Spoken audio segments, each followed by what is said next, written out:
Well, good afternoon, everyone.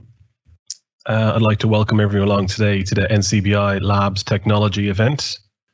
Without further ado, I'm going to hand you over to Jude Marr, who's going to be our MC for today's live event. Jude. Thanks, Karen. Very good. So we're looking forward to the event today. So what have we got lined up for today's event? Well, one of the apps that's proved to be really popular for blind and vision impaired people recently is the Be My Eyes app. And today in our Apps in Focus section, we're going to have a really good look at that app. What's the idea behind it? How does it work best? And we have a couple of guests to help us to do that. So Joe Lonergan is our guest NCBI Labs trainer for today, and he's prepared a really good overview of the Be My Eyes app.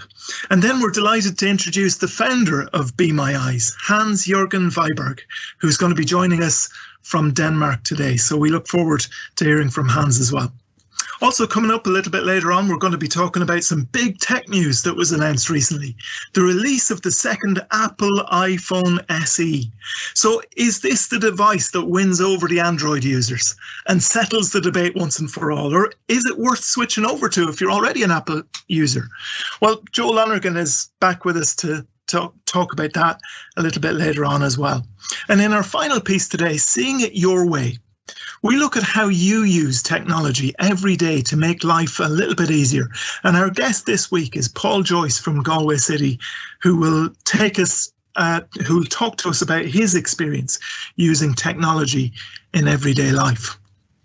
So who else have we got with us today? Well, joining our guests, Hans Jørgen Wiberg and Joe Lonergan, we have our regular panel on the line. You'll be glad to know that everyone's still friends after last week's big debate. We have Karen back with us, our Chief Technology Officer. And back with us too, we have our NCBI Labs trainers, Sean Doran, JP Corcoran and Daniel Dunn, as well as myself, Jude Marr. And we're all looking forward to another full programme on our fourth live event. Just a reminder that if you do have any comments or questions, as Karen mentioned earlier, if you want to use the questions panel on the right-hand side, or if you want to email labs@ncbi.ie, labs@ncbi.ie, then we'll be happy to try and find an answer to your questions as well. So now we're going to start off with our Apps in Focus section. This week we're looking at Be My Eyes, as we mentioned. And we're going to have Hans Jørgen Wiberg with us. Karen, do we have Hans on the line already?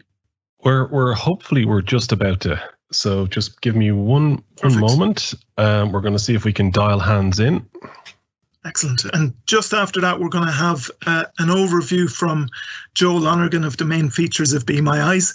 We're looking forward to hearing from Hans as well if we can get him on the show today. Unknown participant is now joining. Hans, are you there? Hello. Hi. I'm here. Hi. Yeah, I think we were all here to kind of taking a very deep breath to make sure that the technology would work to allow you to dial in. It's very good to hear your voice, Hans. Thank you so much. So, and I suppose that's kind of ironic considering we were doing a technology interview on a technology podcast that everyone's worried about technology. So it hurt my feeling a little bit, but so our apologies. We do that. It was nothing was meant in. It was just a jest. So I think it would be good just to say, first of all, Hans, a huge thank you for joining us here today. I actually find this a particularly exciting chance to speak to you.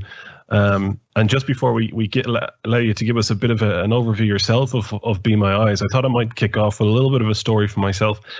I thought, we've obviously known for a long time that Be My Eyes, is an extremely popular app. And even I remember back when I was, earlier on in my career in technology, the amount of people that came to me that had fully, had normal sight and said, "Have you heard of this app?" I mean, you guys have been out so long and have almost been prolific, and it's a real credit to you how popular the app is. I mean, I looked at the statistics today, and there's over 3 million volunteers. I mean, that's just mind-boggling in terms of usage. So before we get into some of the cool things that I'm very, very excited about, and Joe, who is also a user of your app, is very, very excited about, why don't you maybe say hello and give us an overview in your own words of Be My Eyes? Thank you so much, and thank you for the invitation to join. It's super easy to join meetings these days where you just have to be in your office, so that's a nice thing. Just a little bit about myself. I am 56 years old. I'm almost blind myself. I have been working for the Danish Blind Association for a number of years as a consultant and chairman for the blind people in my region. And back in 2012, I came up with this idea. I'm not technical at all, so I had no clue how to make an app or anything. But I managed to find some good people to join the movement, and we managed to raise some money, and it took a long time, and it also took a long time to develop it. But then in January 2015, we were able to launch Be My Eyes internationally. And from day one, we had a tremendous amount of press coverage all over the world, basically. And I'm not lying when I'm saying that from January and the next 3 months, we gave 2, 3, 4 interviews a day. Wow. For all kind of media. So it was simply super easy for us to get the attention, because we simply were called on for interviews. So that was also because we have basically spent all the marketing money on developing. So it was a good thing that we didn't have. Actually, I think that was probably quite a forward-thinking way to approach marketing. Just spend your money on making your app as good as possible. So, but I kind of assume that you know what Be My Eyes is, but still, I'll just say that we try to keep it super, super simple, and what you can do is basically tap one of the 2 buttons. So you can either call a volunteer, and when you, as a blind person, tap that button, we will notify 20 different people speaking the same language and pretty much living in the same time zone. Because we don't know what our volunteers are doing. So we need to kind of have a lot of people notified, and then the first one to say yes will get the connection, and we will make the live video connection between those 2 persons, and then they can take it from there. The other persons who said yes, they will then get a notification about sorry, or thank you for volunteering, but you were too slow to get the call. No, we don't say that, but something like that. And the other option that is available in Be My Eyes is called specialized help.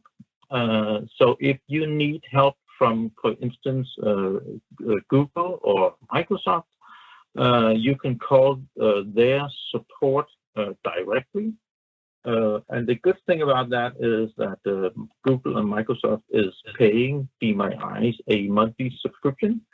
And the other good thing, and most important, is that when a blind person calls Microsoft via Be My Eyes, they know it's a Be My Eyes call, and they know it's a blind person. So the right persons in their support system gets the call, the persons that are familiar with the programs that blind people are using, and they also get the video part.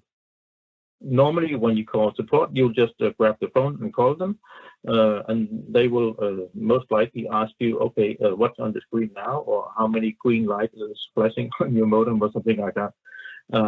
But now that you have the video connection, they can actually see what's on the screen, and sometimes they even ask you if they can use TeamViewer and take over and so on, if that's what's needed.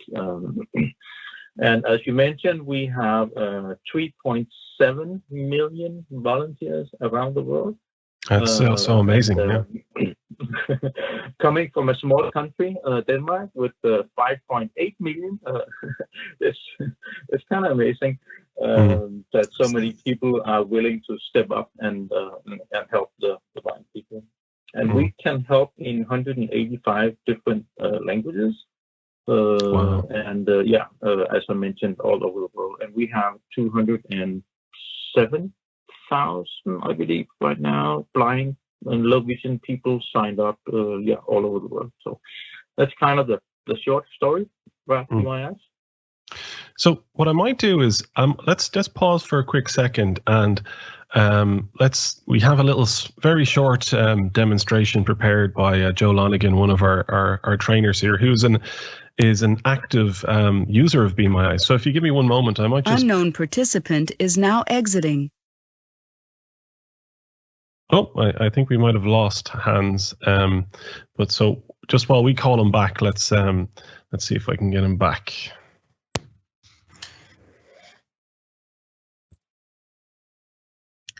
You have called. Unknown participant is now joining. I'm not available at the moment. I think we might have Unknown lost. Participant is now exiting. Lost Hans. Hold on. I'll try one more time to see if we can get him back. In the meantime, it's a good time to maybe remind everyone that if you want to ask a question about the Be My Eyes app, you can use your question panel on the right of the screen, or you can email us at labs@ncbi.ie, and we'll be happy to put those questions to Hans if we can manage to get Hans back. Unknown participant is now joining. From Be My Eyes. I'm not available at the moment. Oh, see, it's going straight to his voicemail. So, unknown participant is now exiting. So, well, I tell you what I might do is let's Joe, if you're there for if you could unmute yourself for a moment. Hello, Karen.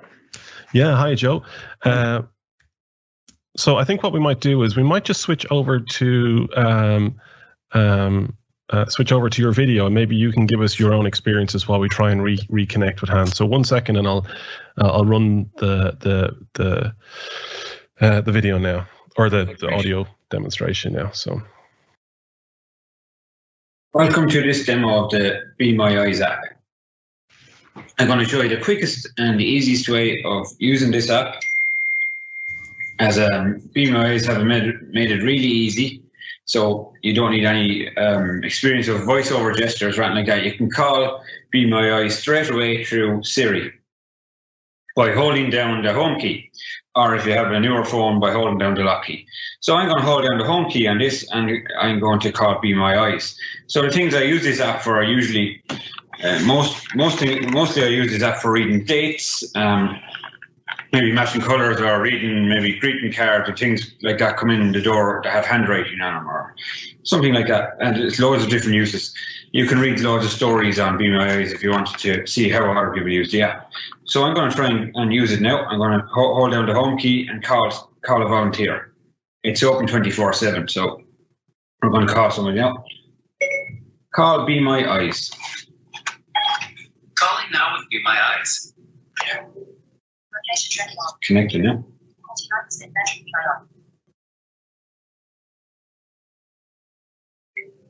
Takes a minute or so. We're still trying to find the first available volunteer. Connected. Yeah. Hello. Hi, how's it going? Good, thanks. How are you? Good. Could you read some dates for me, please? Of course. Yeah, thank you. I'm going to point the camera at the... Okay, it's just upside down. You might see any Okay. dates. No problem. There's a bit for 4th of May. 4th of May, okay. And I have a yogurt here now as well. And Okay. Yogurt, you're still good until the 10th of May. 10th of May, that's brilliant. Thanks very much for your help. No worries. Bye-bye. Bye. Bye. And then a dialogue box pops up, and it says, I have experienced problems, or the other option is, I had a good call. I had a good call. I'm going to double tap on I had a good call. This gives feedback First available volunteer. to Be My Eyes. And then it lands you back inside the app. Call first available volunteer. Button. So I'll close the app and I'll show you. We can open the app really easy with Siri also if you want to see what else is available. Open Be My Eyes. Be My Eyes. Call first available volunteer. Button. And VoiceOver announces, call the first available volunteer. And I'll flick to the right. Specialized help. Button. Specialized help. Settings. Button. Settings. Selected.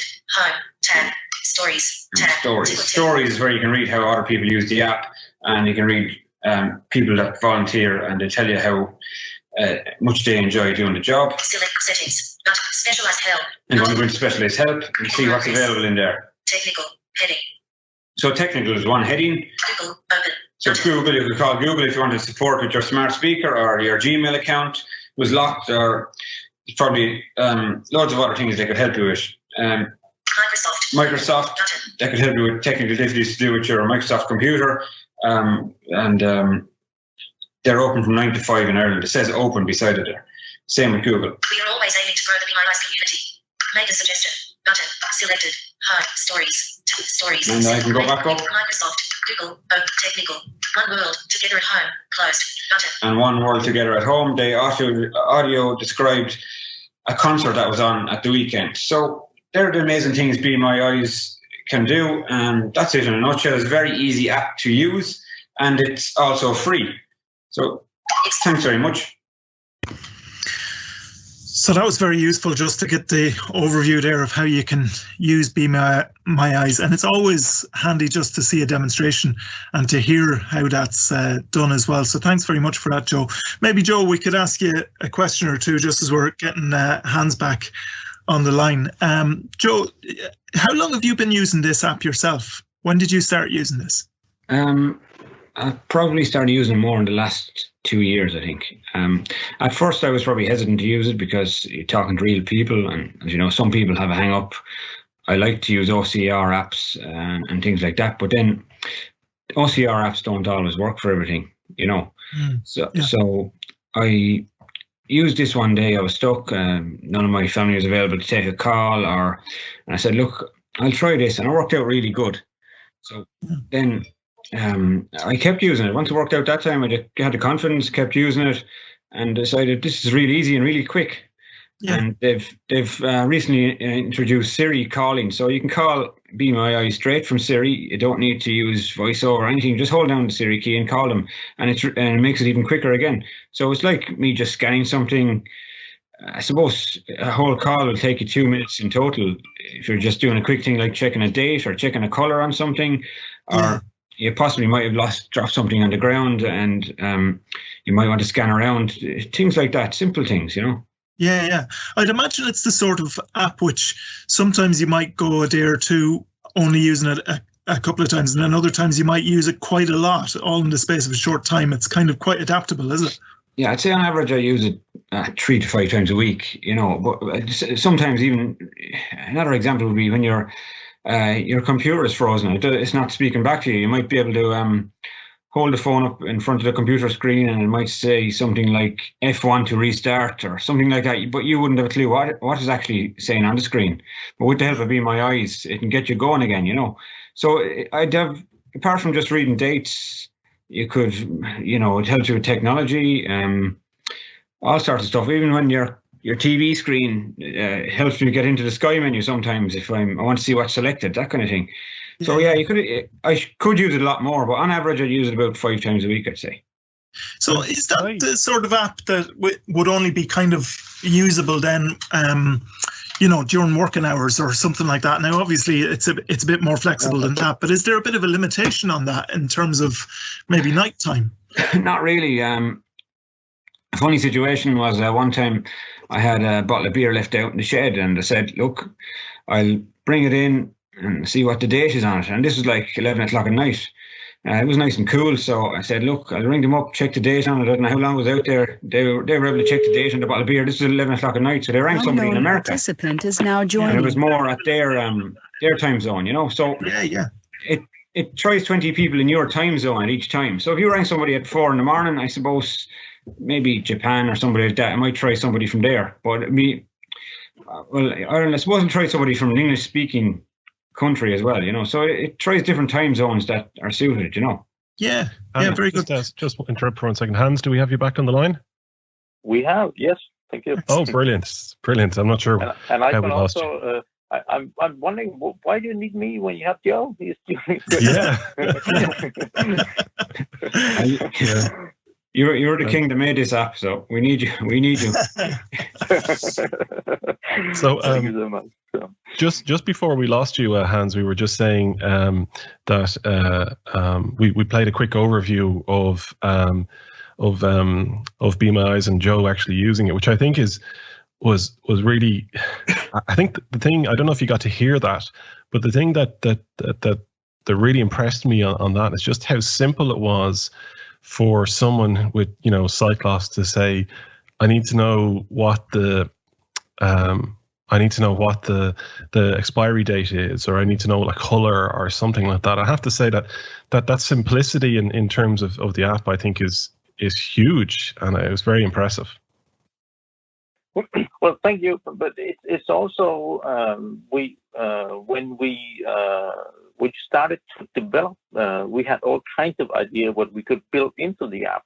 But then we looked at the money and we looked at the how long time it would take and so on. And then we started to realize that maybe it would be a super good thing to make it as simple as possible. And so we narrowed it down to make it super easy to sign up. There's some necessary steps that you need to go through, but the interface is there is basically only 2 buttons that you need to know. And also because I know from my work in the Danish blind community that many of the blind people are like 60, 70, 80 years old, and they are not used to technology, but maybe their son or daughter brings them a smartphone and said, oh, I have, please try this out, and so on. So you need to kind of keep it super easy to use, and that's an advantage for everybody, that it is something that's easy to use. So I'd imagine with an app that is so easy to use, Hans, you must have had quite a bit of feedback of the various ways that people use it, because when you've got a really nice, simple app, people can kind of apply that simplicity to many different kind of applications in everyday life. Do you have any kind of, have you heard any particularly interesting ways that people have used the app? Well, there's a ton of different stories that we hear. People are super nice to write emails to me. One of my, you might have heard me say before, but one of my favorite stories is also describing what was kind of happening in these calls, because there was a lady from Washington in the U.S. She was about to sing in her choir, and she needed a pair of black shoes. And she was using Be My Eyes to make sure she had black shoes. But when the lady actually in Ireland picked up the call, she realized that she was singing in a choir. That was the lady in Ireland also. So they forgot all about the black shoes and started talking about what are you singing in your choir and so on. Wow. And the call ended up with the lady in Ireland who was actually with her choir at the time. So they were singing across the Atlantic to this lady in Washington. And it just kind of shows that it's important to have the right shoes on, but it turned out to be something more than that. But we also have a bunch of calls that are like 15 to 25 seconds. Like, have I set my oven to 200 degrees? Yes, you have. Thank you so much. And that's it. And you would never ask your neighbor over to kind of confirm that. But the sighted people, they go back all the time and see what I just did. Did I really do that? And it's just a nice thing that you can, in a super easy way, that you can also kind of just be sure about something and not kind of take the risk of That's a wonderful example. I mean, it's just that it's almost that life enabler. You know, I'm a big believer that technology is a huge enabler for people with sight loss. You know, and even though you're using technology for ask for help, it's in such a quick manner, such an enabling manner. It's a very, very impressive. I am curious though. If you look back on, you know, I was reading the timeline on your website of the application, and so back in 2012, was it 2012 you had the original idea? I'm really curious. I mean, if you think back to 2012, like applications and, you know, smartphone applications were so in their infancy. I mean, I think, you know, I wouldn't want to take for granted how revolutionary, you know, to come up with a concept like this was back then. So I was just wondering where the inspiration came from, or where the thought process for you came from for Be My Eyes. Well, in my work with my blind colleagues here in Denmark, I visit people in their homes and talk to them, and a few of them back in 2012, they were using Skype to call friends and family, kind of to do the same thing. And I remember one of them said, but I always have to call someone. And that's where I came up with this idea that we should just make a group so we could kind of share each other's brothers and sisters. So I was thinking that cannot be that hard to do. Very optimistic, and I soon realized that it was not an easy thing to do, and also it wasn't that easy to find developers who knew about integrating video calling in such an app back in 2013 when we had raised the money. So it took quite a long time to find the right people to do it and so on. And also, and did you build out the concept? Yeah. Did you build the application in Denmark? Did you use local technology teams? Yeah, we hired some Danish engineers that was willing to kind of go into this field. So yeah. Yeah, and I think that in itself, I mean, something that we get a lot here in the NCBI in Ireland is people approach us with ideas for technology, and you know, and say to us, and you know, I have this great idea, but how do I turn it into a product? And that's a hugely powerful thing to do, because the idea. The idea is almost somewhat the easy part, and the building the technology can be an incredible challenge to overcome. Yeah, that's saying that the idea is 1% and the rest is hard work. Yeah. I usually say that's where my team comes in. So,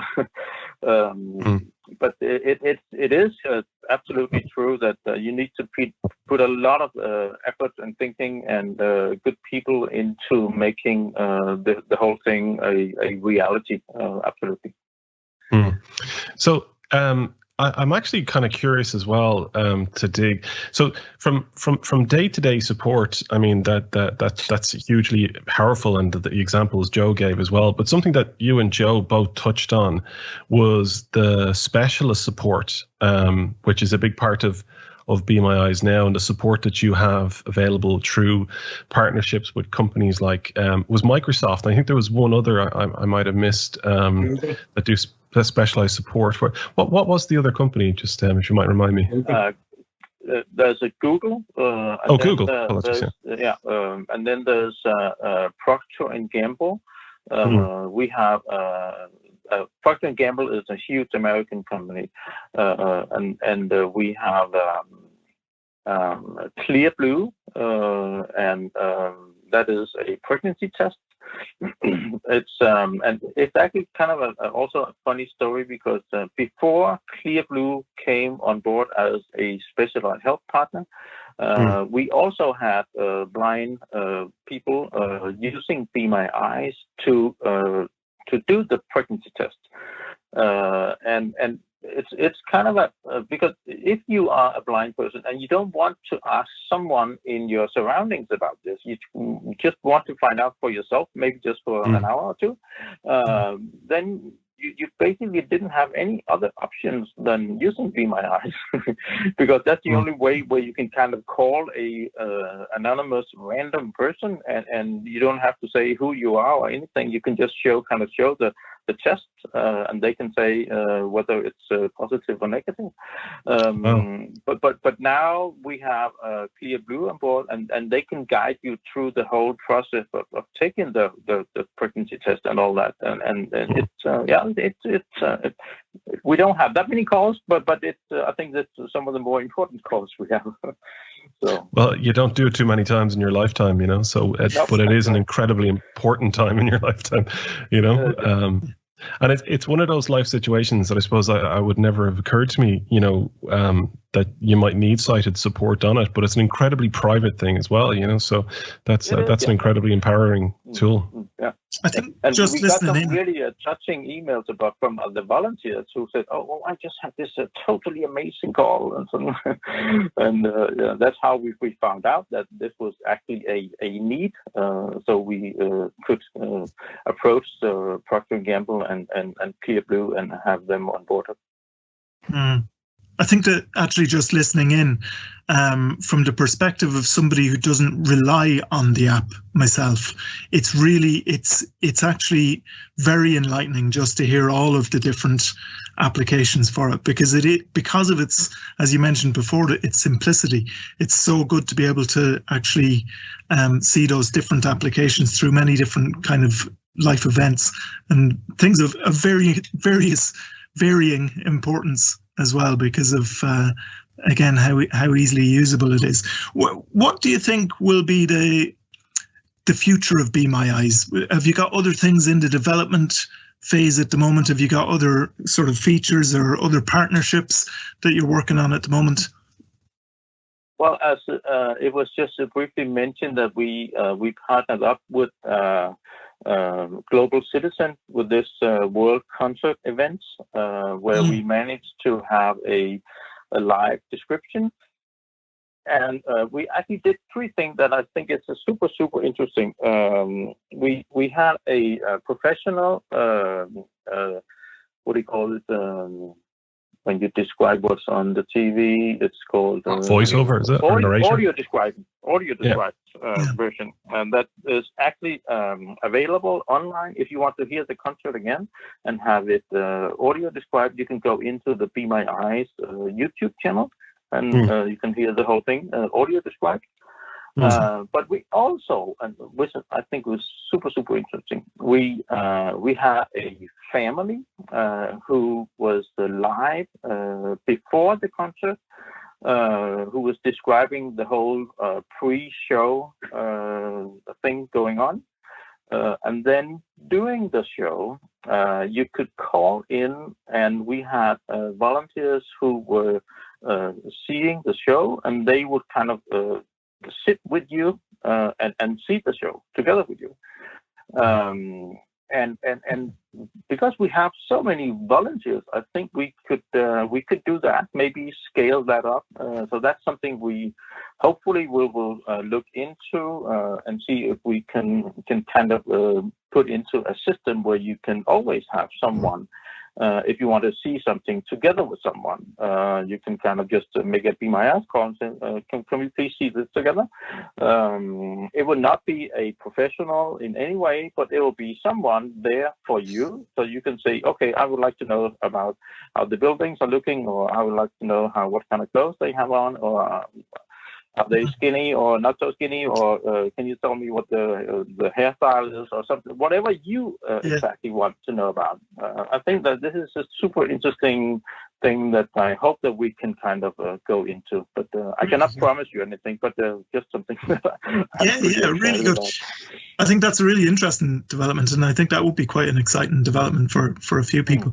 And we have a lot of people listening in at the moment who are asking some questions here. Can we just hand over to JP for a moment? JP has been collating some of those questions for you, if you don't mind, Hans. Yeah, great. Hi, Hans. Good to chat to you again. And thanks very much for the talk there. I always find it very interesting hearing about the great ways that Be My Eyes is being used. A few questions have come in, Hans, and the first one is actually more directed toward yourself. It says, does Hans ever use the Be My Eyes app himself? Oh yeah. Okay. When I'm doing quite a lot of traveling, and when I'm about to leave a hotel room, I have left too many chargers and so on. So I use Be My Eyes to check that I have gotten everything.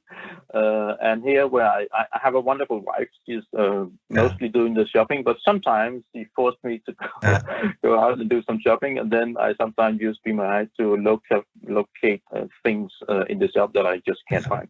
I have tunnel vision, so I have 1 degree vision on one eye and a little more on the other eye.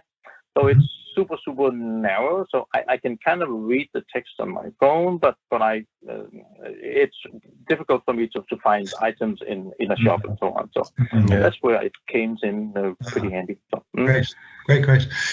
Second question is, if you are a person living in Ireland but cannot speak English, can you set it that, for example, volunteers who speak Russian answer your call? Yes, you can use any language anywhere. It works the way that we always try to find someone in the same country. So if you are a Russian blind person in Ireland, then we will first try to find a Russian-speaking volunteer in Ireland. That might not be that easy. And if you can't find one, then we just find someone in another place in the world. But we'll always try to find someone in the same country. And the reason is that, many food ingredients might be kind of local, or the expiry dates might be put in certain places in certain countries, and it's just easier if you kind of know the same products and so on, and also if you watch the same thing on the television and so on. So that's why we try to find someone in the same country. Well, that's fantastic. And there's one more question: is if I have the Be My Eyes app and I travel to a different country, will it still work? Yes. If you travel to the US, then we will try to find someone in the US, but still speaking your language, of course. But it works exactly the same way. Fantastic. A little side note on that is that if you, as a volunteer, travel and to another time zone, and when you then get back, before we kind of realize that you have moved back to the time zone, we might call you in the middle of the night, because normally we only send notifications to our volunteers between 8 o'clock in the morning or 9 o'clock at night. So we don't disturb people at night, because if you as a blind person want help like 3 o'clock in the morning, we just notify someone in another time zone, and then of course it will not be someone from your own country, unless you live in Russia or something like that. But they have many time zones. Of course. It's great. Thanks, Hans. There's one kind of general point, I suppose. I heard you speak at a recent event, Hans, and one of the things that struck me, you were speaking to a group of about 15 or 20 people with visual impairment or who are blind, and some of them were actually saying that despite the fact that they had the application on their phones, they might have actually been a little bit reluctant to use it at times, thinking, oh, maybe I'll be disturbing someone. But am I right in thinking like this isn't actually the case? I mean, the volunteers want to be contacted. The most emails I get is from volunteers disappointed about not getting enough calls. So don't ever hesitate. But also, I would say, don't just sit and make calls all day long, because the volunteers also expect that it is something maybe not super serious, but at least something relevant, and not only to talk or something like that. But it's perfectly fine, I would say, if you have, can you tell me what's in this bottle? And then you end up having a wonderful conversation. That's perfectly okay, but it should not be the purpose of the call. So just to make that clear. Great. Thank you, Hans. They're all the questions for now. Thank you very much. You're welcome. Very good. Thanks very much, JP. Appreciate those questions, and really appreciate the opportunity we have to talk to you as well, Hans. It's clearly an app that is making a tremendous impact on people's lives, and it's certainly something that we can see will go on to have even further success as well. Karen, was there any other questions that you? Yeah, I think just before we let Hans go, and I really appreciate your time today. I thought it'd be interesting to get to ask you two kind of general questions, Hans, if that's okay with you. The first one really is, as someone with sight loss, other than Be My Eyes, is there any technology that you find as a huge enabler to you in your day-to-day life? Well, I caught you off guard today. I can tell you, like FaceTime and TeamViewer, I'm using every day because now that we are at home, we cannot go to our office. Then that is specifically one of my colleagues that I'm working together with, and I just turn on FaceTime at 9 o'clock every morning, and then we kind of have it going. And we help each other. And when I get stuck on my computer, then he can kind of take over and help me get it working and so on. And I think that's totally amazing that you can just ask someone to take over your computer and they can fix something, and then you are back in business. And the fact that you can kind of have a phone call running all day long is also without even thinking about the cost of it. Maybe I'm too old, so but it's something we use as well. When I was a child, you really had to ask your father if can I borrow the phone for 5 minutes, and now you can have it running all day if you want to. Yeah, I remember that growing up as well. Well, and my final question is, and I think it's just an interesting perspective maybe for people. Obviously, you're based in Denmark, and I see Denmark have begun to ease the COVID-19 restrictions, and just wondering what is life like in Denmark at the moment for someone with sight loss, relating to COVID-19. Well. Just about, we have been super lucky that we haven't had that many people who have died from it. It's still super serious. My nephew's my niece's husband has just yesterday been gotten the coronavirus. So it's still a super serious thing. And of course. We can see if you look at Spain and Italy, we can see that we had a quite significant raise in the calls in those two countries, the Be My Eyes calls. We have not seen that in Denmark, and I assume that's kind of because we have not been that hard hit by the virus. But it is, it's super serious, and we can also see, especially on the emails that we get, that the people struggle, to especially do some shopping and find out what they what kind of email, but mails they get, and so on. And more than usually, because they don't have a sighted assistant in the same way that they used to. And also, simply loneliness is an issue, absolutely. So there might be a little more calls than where you kind of call with an excuse to call. But that's perfectly fine, absolutely. So let me just finish up by saying a huge thank you for coming on to the live event today. It's been incredible talking to you, and it's an incredible application that many of the community here in Ireland utilize. I think again, I don't know what else to finish on other than saying a huge thank you, Hans. It's been much appreciated.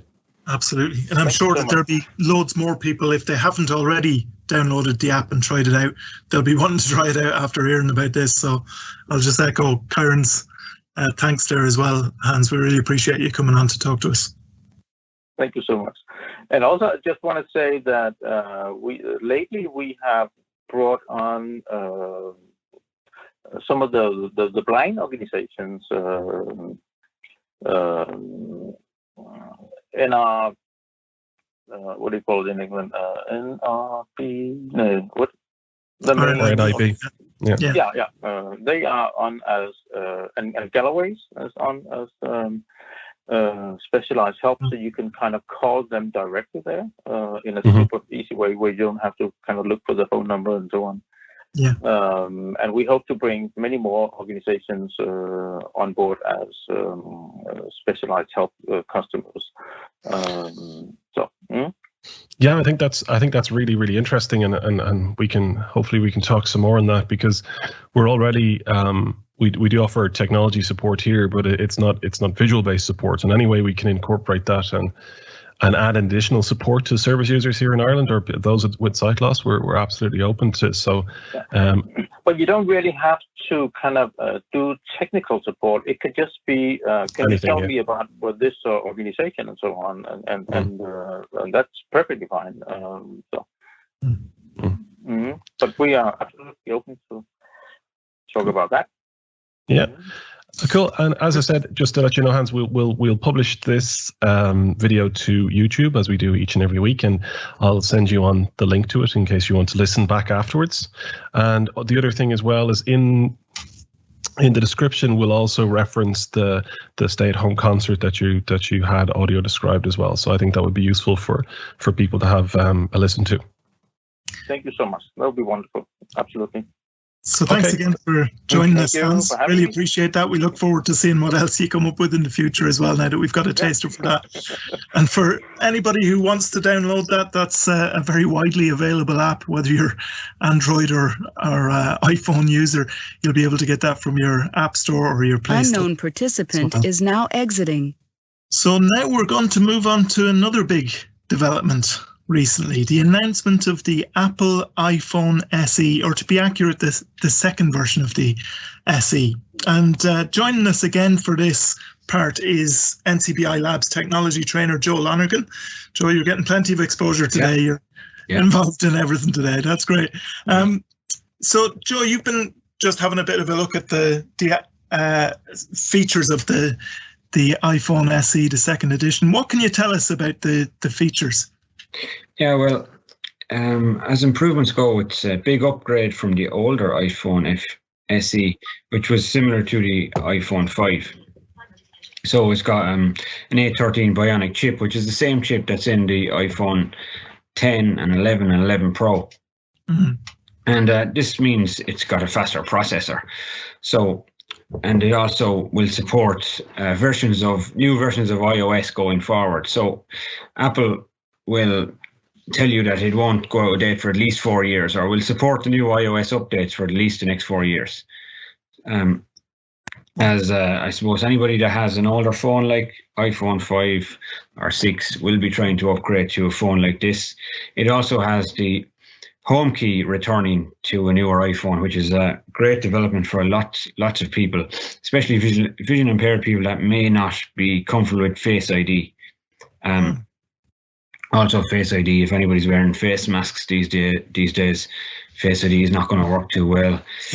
Face ID doesn't work very well in the nighttime either, in the dark, I suppose, and in your bedroom if you don't want to turn the light in nighttime, Face ID isn't that useful. So Touch ID is really useful in cases like that, you know. Yeah. And if you're supposed to be on the loose or anything like that, and you're confined to a space as well, it's not easy to hold up your phone, you know. So it's big welcome addition was the Touch ID, the home key coming back to the iPhone.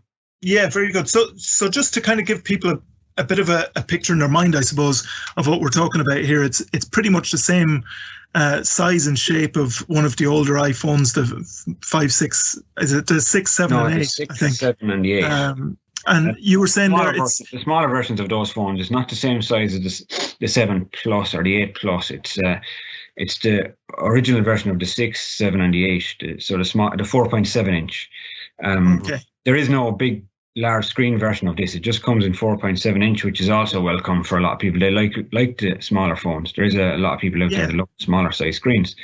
Yeah. It's still not as small as the old 5. It's a bit bigger than that, which is good as well. Okay.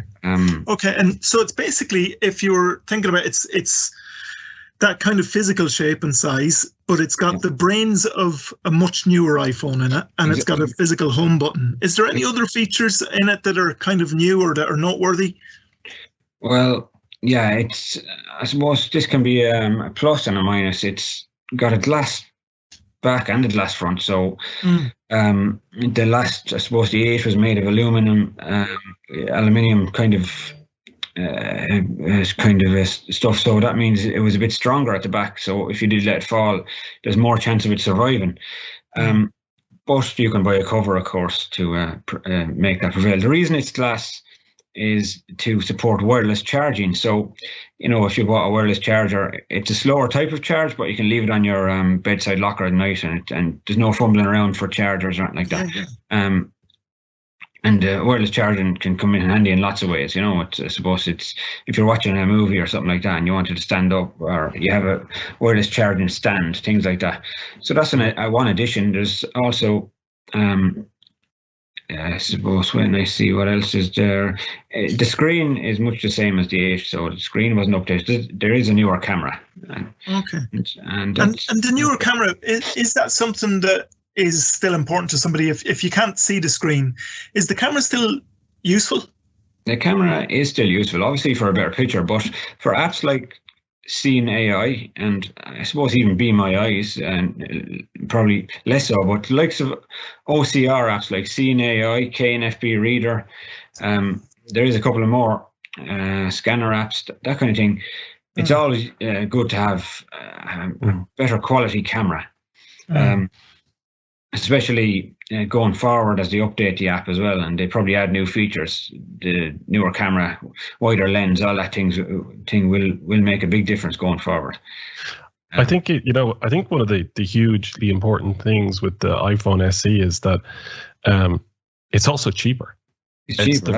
Exactly. I mean, it's absolutely the entry level iPhone, but it makes a perfect device for people with sight loss, because though if you don't have any sight, the size of the screen is kind of irrelevant, so you get all the features of an iPhone 8 essentially, which is I think they're €700 or €800, and in most cases you'll probably get an iPhone SE free with the networks if you sign up for a contract. I think it's €499, which is very, very expensive to buy outright. But in all likelihood, if you're signing up to a contract, you're going to get it as a free phone.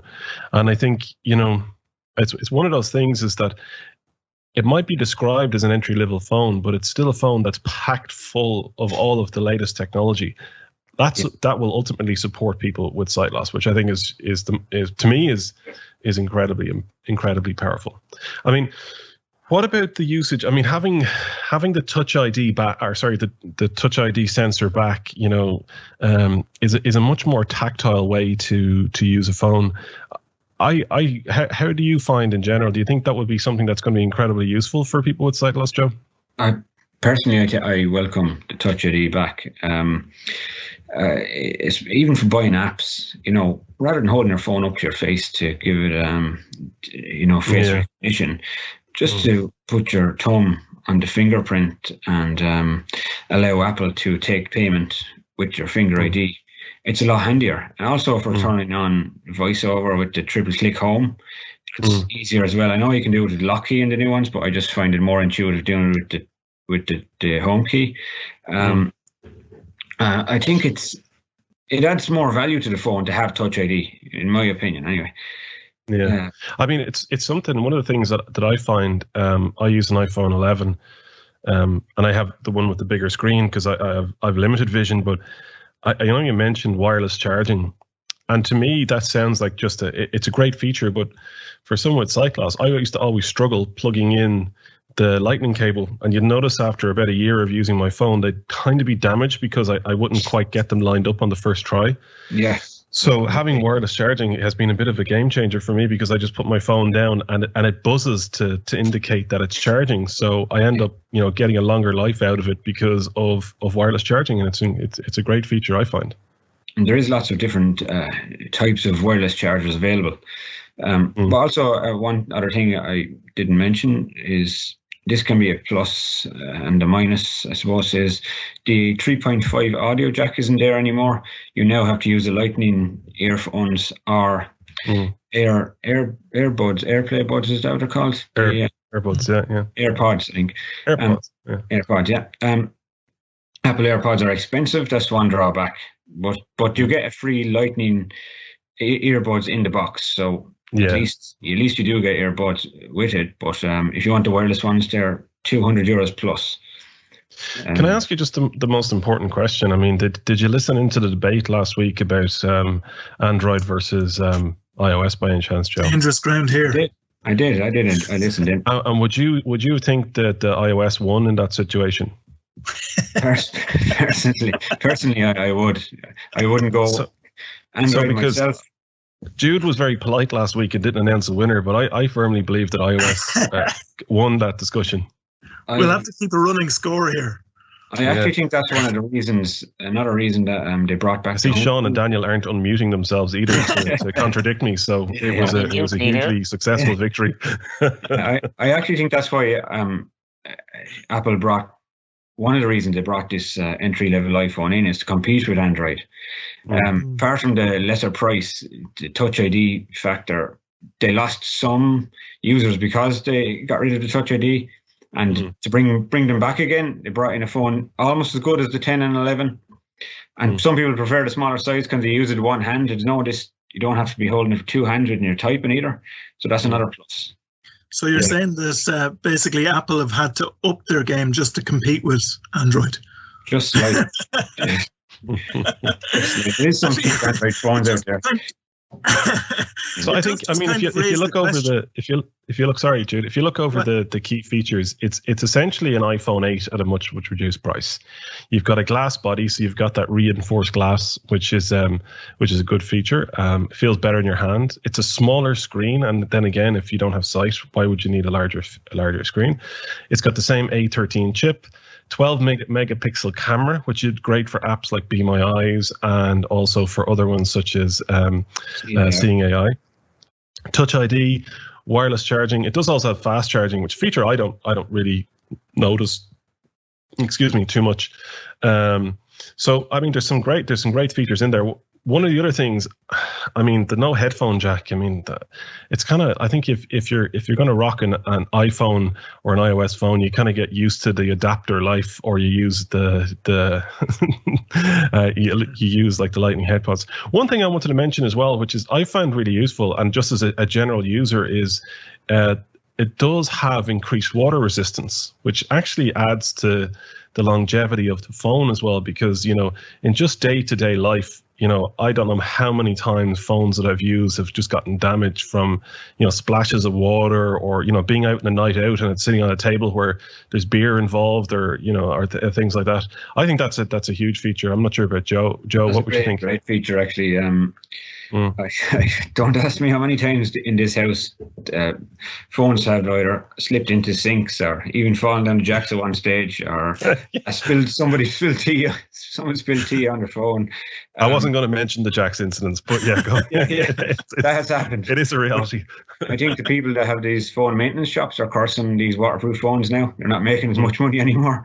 But it's a great, and dust proof as well. Often dust gets into your little ports down the bottom. That's one plus about having no headphone jack. The dust can't get inside and do damage. So what would we, I mean, in terms of upgrading, I mean, that's the question that people, when we're talking to people on the support line, like in what cases would you recommend people upgrading this phone? Like if you had an iPhone 5, would you, or 6 or 7 or 8 or 9 or whatever the case may be, at what point do you think is a good way or good time for people to upgrade to this? Well, at the moment, iPhone 6 is Apple are not letting iPhone 6 upgrade past iOS 12. So what version are we in now at the moment? Is it iOS 13 or 14? Well, it's going 13, so we're on 13 now, and if they're not supporting the 6 anymore, they're trying to phase out 6, and that means some of the apps, the newer apps, won't be working on the 6 either. So if you have a 4, 5, or 6, very little people have a 4 anymore. Some people still have a 5, and some people still have the iPhone SE, the older SE.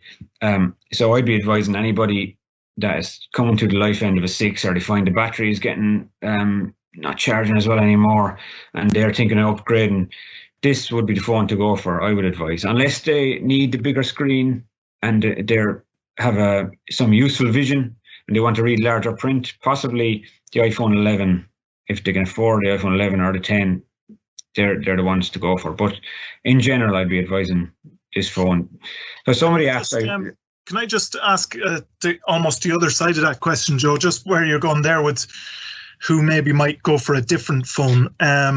It's kind of interesting. On the face of it, you're talking about, even though it's an entry-level phone, it sounds basically like it's a premium phone, realistically, for actually a very low price. So is there anybody who you would recommend, actually, you don't need to go for this phone if you've got such and such, whether it's Android or Apple?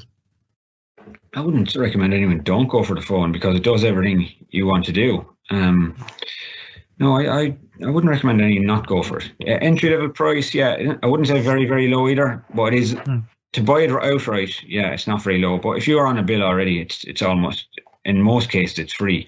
And I've seen it for €99 in some contracts and for free on others. And as I said, Apple, I think, have a flexi fee option, or at least Harvey Norman sell it for a flexi fee option. So you can buy it by the week if you really wanted to. So look, I wouldn't put anybody off buying this phone, even if they have some useful vision. But as I said, it is personal preference. If they want to go for one of the bigger screens, whether that be an 8 Plus or one of the 10 XR or 11 Pro, some of those, they have really good screens as well. They might suit them a little bit better, but it's personal preference, as price often comes into it. Yeah, very good.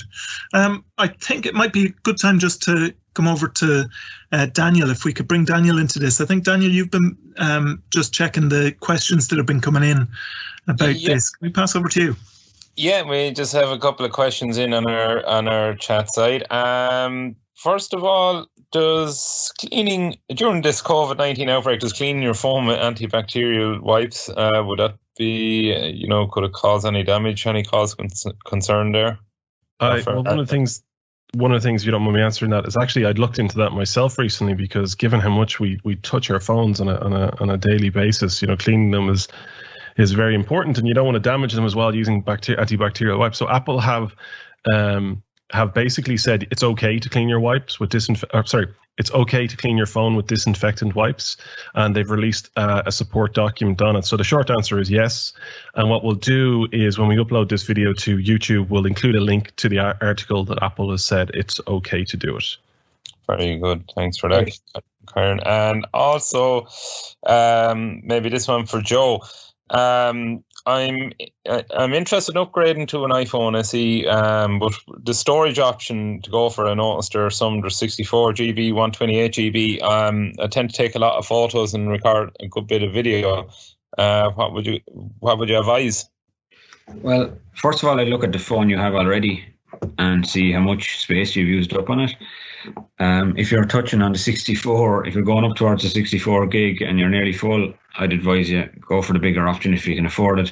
You have to keep in mind that bigger the memory on the phone, the dearer the phone. The entry level is 500, and if you go for a 250 GB, you're talking at least €100 more. Well, I said on the bill before, you can strip that down a little bit. But yeah, I'd advise, if you're taking photos, videos, or using the phone for work a lot, I'd advise you to go for at least 128 GB. Very good, Joe. And I suppose that leads me to one final question. From an Android user, can you put in a micro SD card? Yeah, I think you can answer that one, Daniel. No, you can't. No. Why would you want to? Yeah, we're going to buy 128 GB. We don't need a micro SD card. Exactly. Yeah. I think that sounded like a planted question, that last one. That's a plant. I wouldn't think so. Somebody with a vested interest. Just can't admit defeat, can you? Very good. So thank you very much, Joe. Karen, any final comments on the SE? No, I mean, the one thing is if you do have additional questions or you are thinking about upgrading, don't forget you can call or email us. So if you want to email labs@ncbi.ie, we'll be happy to give you any further specific advice that you might need, and that technology support is available and to you from NCBI Labs. So labs@ncbi.ie if you have any further questions on the iPhone SE or any type of technology. Brilliant. So we've been getting a good bit of kind of an overview of the Be My Eyes app today. That's been excellent. The SE is certainly a brilliant addition, and the being able to discuss that today, we really appreciate your contribution there as well, Joe, to answering some of those questions. It'll give us a bit of an overview of whether that's worth an upgrade for each person individually. It gives us the right kind of principles to weigh up for that. So over the last few weeks, we've been looking at quite a few different things like this, a number of different technologies, but demonstrating the features or testing a piece of technology is often a little bit different from how it works from day to day in real life situations, how it works in your life. So finally, today, we're going to take a few minutes to chat to somebody who uses some of these technologies in everyday life. So in the first of a new regular item called Seeing It Your Way, we're talking to Paul Joyce, living and working in Galway City. Okay, so I'd like to introduce Paul Joyce. Thanks for talking to us today, Paul. So, Paul, you're in Galway and you've been connecting in with NCBI for the last number of years. Can you just tell us a little bit of your story, maybe? Yeah, RP is my eye condition, and I work in one of the government departments here in Galway. So it's subcontracted by the NCBI to the department, and yeah, I'm still working right through this COVID thing. It's still ongoing, so it is. So I'm working 5 days a week, 9 to 5. I worked in different parts of Ireland. I worked in Sligo, Athlone, Limerick, Waterford, Longford, and different switchboards working for different government departments. Very good. You're well travelled. Probably since what 1996, I'd say. Yeah. Very good. But I had I'm in long cane users since I was about 21. Okay. And aside from the long cane, you were saying you have RP.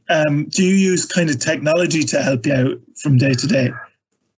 Yeah, the technology I use, I have a CCTV on my desk at work, which is great for taking notes and messages and all that kind of stuff, and reading many of the updates we get here at work. And I also have a quick look, which is very handy for shopping and stuff, where I can look at the price tags or sizes in the shop and that kind of thing. Oh, very good. They're the main. I've still got a bit of sight left, so I'm using my sight as much as I possibly can. Yeah. I'm not really, I can still see, but I'm using my sight as much as I can, which is very limited, probably maybe sort of 95, 5 and maybe 5 and 10%, if even 10%. Okay, yeah.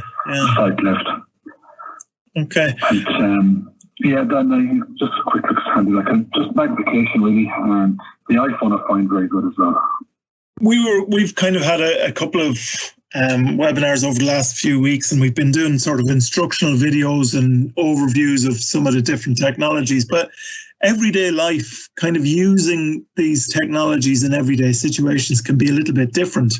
How do you kind of manage with, like, for example, with the iPhone, do you use VoiceOver all the time, for example, or how do you use the accessibility features? Well, I use VoiceOver on the iPhone if I'm out of the office or out and about.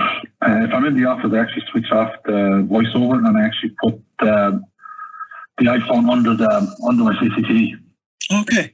And read and whatever I need to write, emails or text messaging, I'll just use that. But if I'm out and about, I'll use the voice. So I suppose as well, when I'm in the office, there's people around me. So it's I don't normally carry the headphones with me.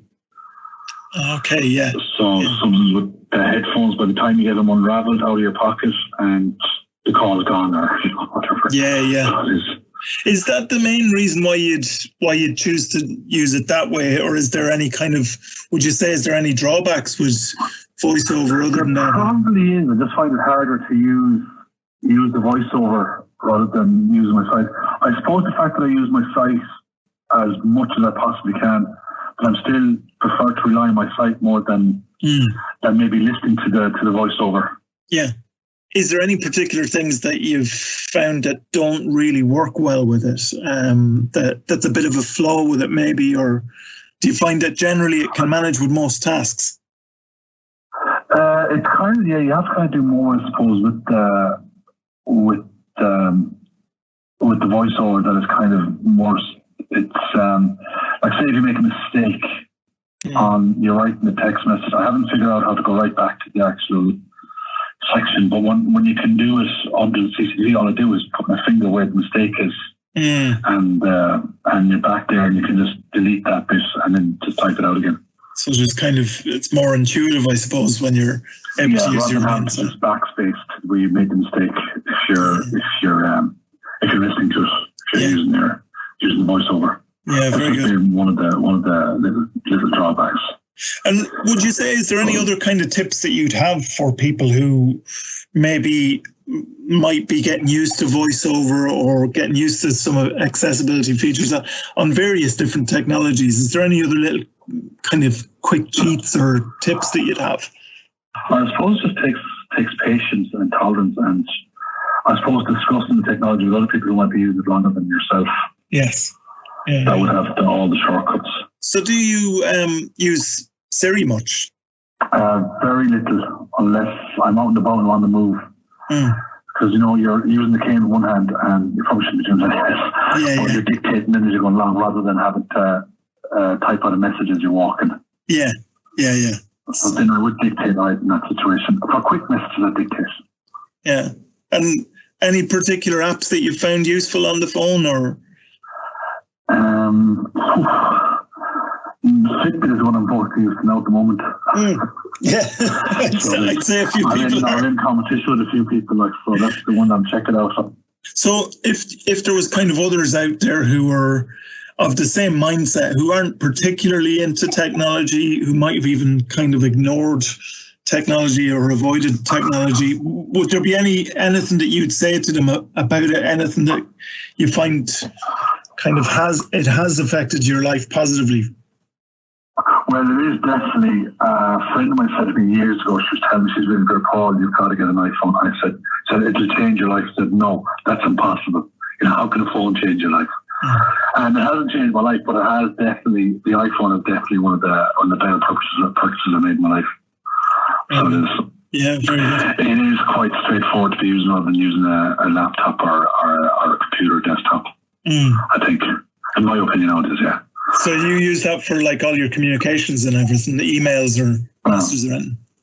Yeah, it's much easier, and on the move as well. You can do stuff, and it's I suppose the iPhone is quite straightforward to use compared to maybe like a laptop or a desktop. You'd find the iPhone has made things easier than like a computer or a laptop or anything like that. Yeah, definitely. Yeah. So what would you use your phone for? What would be your typical day's usage of a phone? Phone, I would use it mostly for emails, texting. But I would also, if I don't have a magnifier or something like that, I will actually FaceTime friends of mine who have who would be on an iPhone as well, and you can use them to give you directions. Brilliant. Or if you're walking down the street and not sure where the shop is, you know what's around there somewhere, but you just all just pull out your iPhone, ring anybody, it doesn't matter who they are, as long as they're not visually impaired. They'll be able to tell you whether you're outside the right shop or not there. Oh, very good. Yeah. So I definitely think FaceTime is really good. It's very, very, very a very good positive thing to be having. I've actually, a friend of mine he was on holidays, he rang a friend of his, and he wasn't very familiar with where he was, but he just, his friend just basically walked him down the street and told him everything was on. He was just going down the phone in front of him, camera facing out the way. Yeah, brilliant. So you can, they were able to see it in real time. Yeah. Exactly what was there. So then after they had like basically brought him on a tour of the streets around where he was staying, and that was him as able to work away then for himself from that day on. Excellent. And that's what you would use the iPhone for from time to time as well. You'd use it to maybe call somebody and get them to use the... Or if I'm somewhere, even in a shop or something, or you don't actually have your magnifier with you, just the iPhone just do the same thing. Yeah, very good. Just ring up someone, and they might, all you need is a couple, not even a minute, like just WhatsApp there, like. So that's like shops mostly you can get people to help in as if you know it's on the way. So it's good, but just little things like that. But yeah, definitely for if you're walking down the street and you have something good, just FaceTime someone. Brilliant. And the other kind of technology that you're using a CCTV and a portable magnifier, are you? Yeah, I have a CCTV at work. So my desk here, so it's great for taking handwritten messages. And it's just and also different information releases are around the office. So when you are on the phone, they have the info there beside you. And mostly CCTV. I do have the Looky Plus as well. A quick look. Yeah. It's basically portable magnifier. And do you carry that with you everywhere? Yeah. Because I was doing a course there now recently, and it's not set up for really pay people. It's massage and sports injury course, but I'm finding that I've passed the first year of it. But that's all kind of set down. But it was great for just being able to follow notes in class. Right. So, but like last year, a lot of it was practical, so which is really good. Yeah, very good. So it's and I just use just an ordinary dictaphone then for taking verbal notes in class.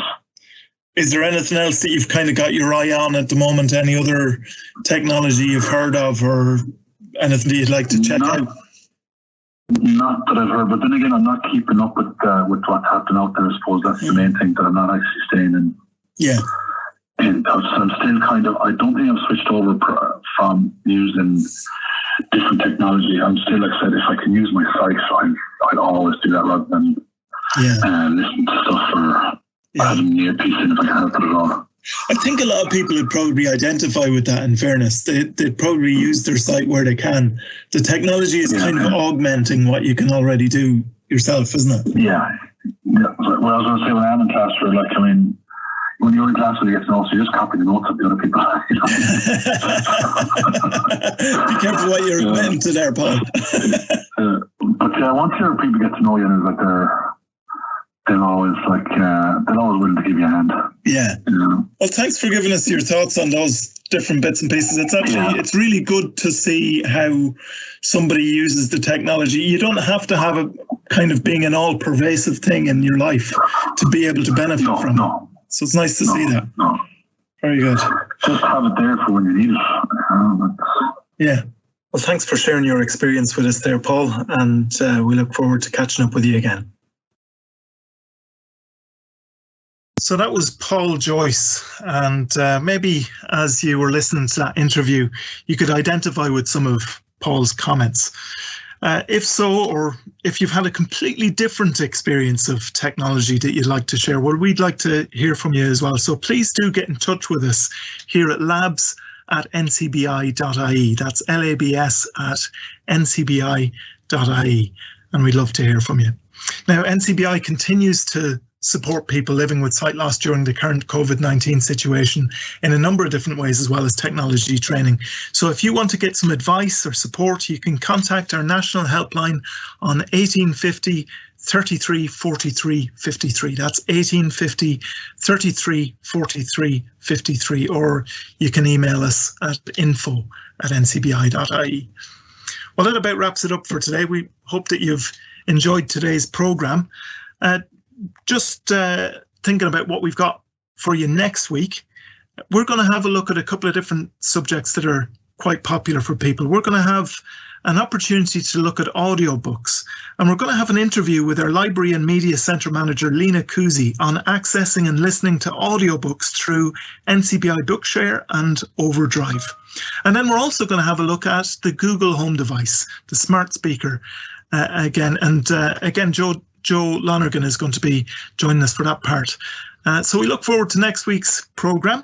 Next Thursday, we're going to be live next week. So the bank holiday has thrown the schedule a little bit next week. So just for your information, if you're wanting to join us for our live event again next week, it's next Thursday that we're going to do that. Just as a reminder that if you want to access support from the NCBI Labs team, you can call us from 9 to 5, Monday to Friday on 1850 92 30 60. Or you can email labs@ncbi.ie. And if you'd like to support our services so that we can continue to provide services to those who are blind or vision impaired, you can also visit donate.ncbi.ie. That's donate.ncbi.ie. So all that's left for me to do today is to thank our contributors, and we really appreciate having Hans with us earlier. I'm sure you enjoyed that section as well. And thanks for all the work behind the scenes as well, for all those involved with setting the show up and getting it up and running as well. And we look forward to seeing you again next week for the next NCBI Labs live event.